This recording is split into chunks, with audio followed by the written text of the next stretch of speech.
Welcome to study अड्डा Delhi. Study अड्डा दिल्ली पे आप सभी का हार्दिक स्वागत है, अभिनंदन है। आज है 25 जनवरी। 25 जनवरी से जितने भी इम्पोर्टेंट करंट अफेयर रहने वाले हैं, नो डाउट इस वीडियो में हम लोग डीपली डिस्कस करेंगे विथ फैक्ट। इसलिए आपको वीडियो को शुरू से लेके लास्ट तक देखना है। ये वीडियो स्टेट और सेंटर दोनों के लिए इंपॉर्टेंट रहने वाला है, इसलिए आपको इसको नोट डाउन भी जरूर करें। और किसी भी क्वेश्चन में डाउट हो तो कमेंट सेक्शन में जरूर मेंशन करें, क्योंकि जो चीज आप एक बार लिख देते हैं वो आप कभी नहीं भूलते हैं। ठीक है, और अभी तक आपने हमारे चैनल को सब्सक्राइब नहीं किया है तो इसको भी सब्सक्राइब करें, लाइक करें। चलो स्टार्ट करते हैं आज का हमारा मोस्ट इंपोर्टेंट करंट अफेयर। पहला क्वेश्चन हमारा यह है, किस राज्य के मुख्यमंत्री ने हाल ही में राज्य को देश का पहला हरित राज्य बनाने का लक्ष्य 2025 रखा है। अब किस राज्य के मुख्यमंत्री ने घोषणा की है कि 2025 तक देश का पहला हरित राज्य बनाएंगे? कि किस राज्य के मुख्यमंत्री ने घोषणा की कि वो अपने राज्य को देश का पहला हरित राज्य बनाएंगे? ये हिमाचल प्रदेश के अभी नए नए मुख्यमंत्री बने हैं। ठीक है, सुखविंदर सिंह सुक्खू। इन्होंने घोषणा की है कि दोस्तों 2025 तक हिमाचल प्रदेश को हरित हिमाचल प्रदेश बनाया जाएगा। बात है हिमाचल प्रदेश, तो मैप में देखिए हिमाचल प्रदेश।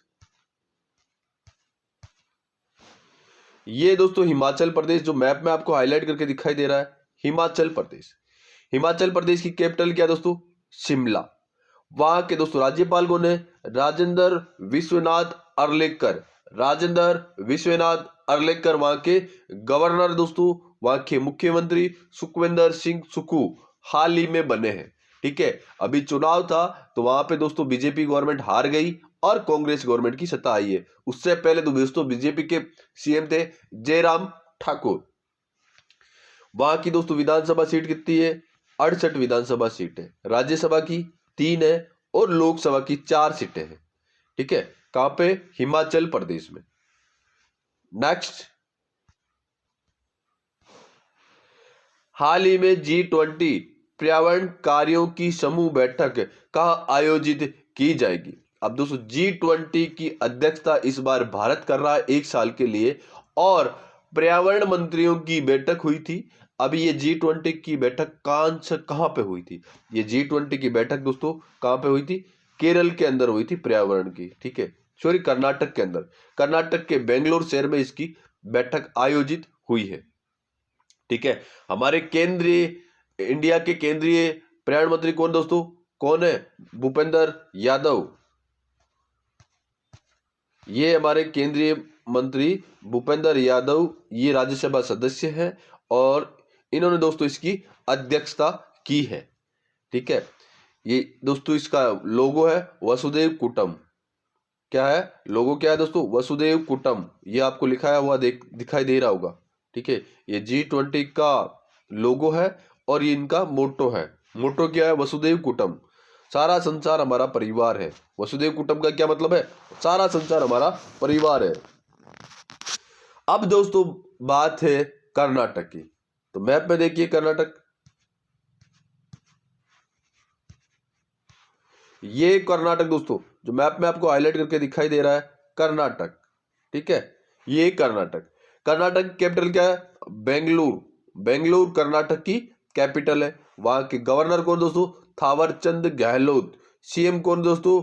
बसवराज बोम्मई वहां के मुख्यमंत्री है। ठीक है, वहां दोस्तों विधान परिषद भी है।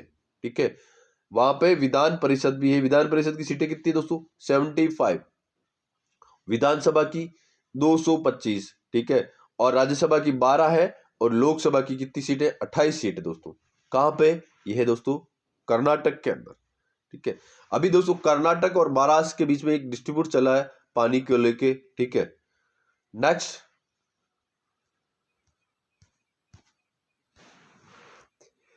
किसने हाल ही में गणतंत्र दिवस से पहले ऑप्स अलर्ट अभ्यास शुरू किया है? अब दोस्तों देश की सुरक्षा के लिए गणतंत्र दिवस पे है ये दोस्तों एक सुरक्षा अभियान चलाया जाता है, तो ये अभियान सबसे पहले जो सिक्योरिटी का अलार्म है दोस्तों, ये सबसे पहले किसने शुरू किया?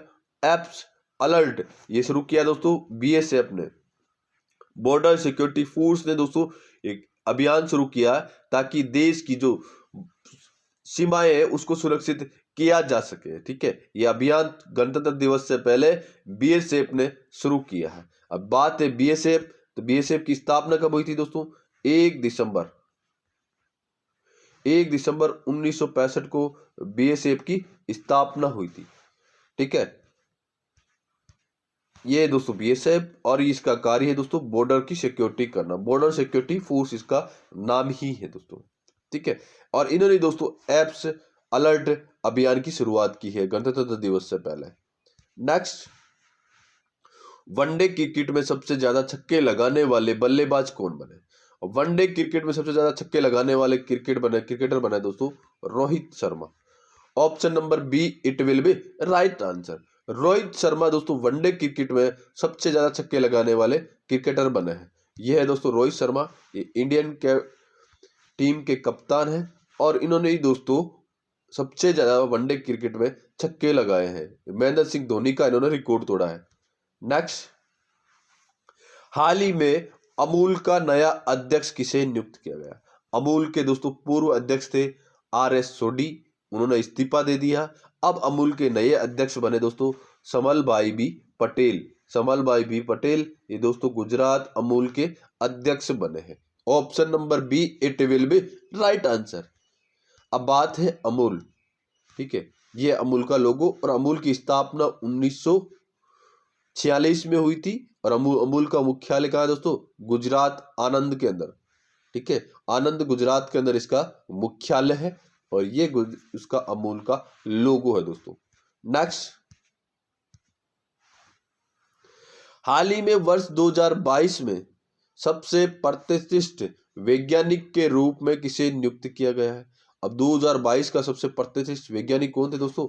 आर विष्णु प्रसाद ये दोस्तों एक रेपुटेशन वाले वैज्ञानिक थे। तो option number see it will be right answer, प्रतिष्ठित। ठीक है, अब दोस्तों बात है RV विष्णु प्रसाद। ये है दोस्तों RV विष्णु प्रसाद। ठीक है, इनको ही दोस्तों ये पुरस्कार मिला है। नेक्स्ट,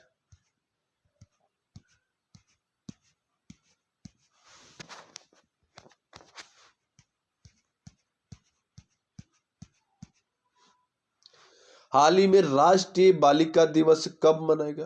दोस्तों राष्ट्रीय बालिका दिवस हर साल 24 जनवरी को मनाया जाता है। 24 जनवरी को बालिका दिवस मनाया जाता है। आपका इसका उद्देश्य क्या है? इसका उद्देश्य कि बालिकाओं के प्रति जितने भी अत्याचार हो रहे हैं, बालिकाओं को मजबूत करने के लिए ये सारे दोस्तों अवेयरनेस के कार्यक्रम चलाए जाते हैं। ठीक है, जितने भी दोस्तों बालिकाओं के प्रति कृत्य हैं उनको मिटाने के लिए अवेयरनेस के कार्यक्रम इस दिन किए जाते हैं।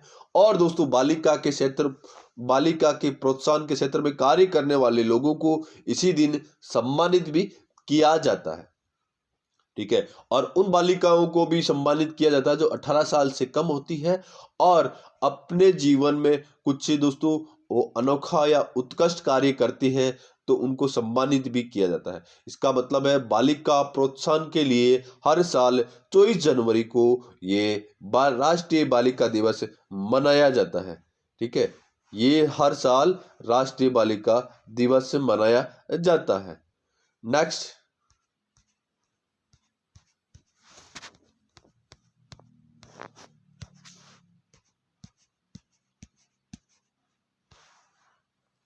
हाल ही में राष्ट्रीय बाल पुरस्कार किसने प्रदान किए?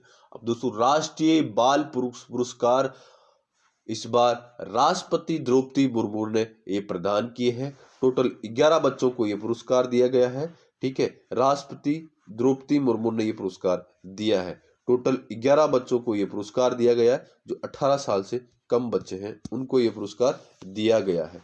ये दोस्तों राष्ट्रपति इस प्रोग्राम में, ठीक है, इन्होंने 11 बच्चों को ये पुरस्कार दिया गया है। इस पुरस्कार का नाम क्या?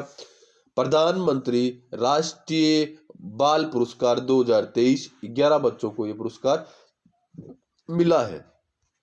अब किस किस क्षेत्र में दिया जाता है ये भी मैं आपको बता देता हूं।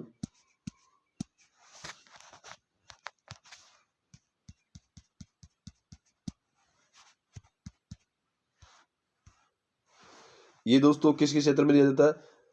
राष्ट्रपति द्रौपदी मुर्मू ने दोस्तों 23 जनवरी को ये पुरस्कार दिया था विज्ञान भवन दिल्ली के अंदर, ठीक है, एक कार्यक्रम किया था। इसमें 11 बच्चों को दोस्तों प्रधानमंत्री राष्ट्रीय बाल पुरस्कार 2023 से नवाजा गया।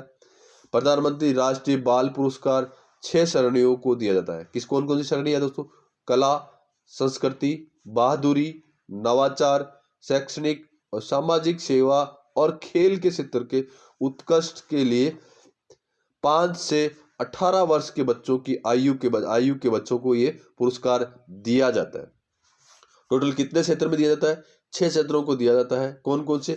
कला, संस्कृति, बहादुरी, नवाचार, शैक्षणिक, सामाजिक सेवा और खेल के क्षेत्र में 5 से लेकर 18 वर्ष के बीच के बच्चों को यह प्रदान किया जाता है। Next question.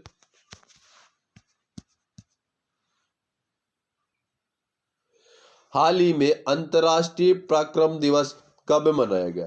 अंतर्राष्ट्रीय पराक्रम दिवस हर साल 23 जनवरी को मनाया जाता है। तुम मुझे खून दो मैं तुम्हें आजादी दूं, ये नारा किसका था। सुभाष चंद्र बोस का। उनके ही दोस्तों जन्म दिवस के रूप में पराक्रम दिवस मनाया जाता है।